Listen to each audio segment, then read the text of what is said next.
আল্লাহ তুমি আমার গুনাহগার উম্মতকে বাঁচাও। এই দুনিয়ার বুকে রব্বুল আলামিন সব নবীকে একটা করে দাওয়া মুস্তাজাবা দিয়েছেন, মানে যে দোয়া করলে কবুল হয়ে যায় সাথে সাথেই। দুনিয়ার সব নবীরা ওই দোয়াটা দুনিয়ায় করে ফেলেছে।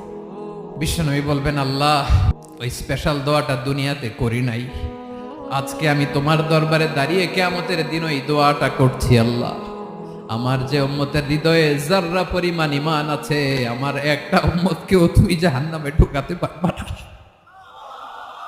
বিশ্বনবী পাগলের মতো একবার হাউজে কাউসারে যাবেন, একবার সিরাতে যাবেন, একবার পুলসিরাতের দিকে, একবার হাউজে কাউসারের দিকে পাগলের মতো দৌড়াতে থাকবেন, তার কোনো গুনাহগার উম্মত যাতে জাহান্নামে ঢুকে না যায়।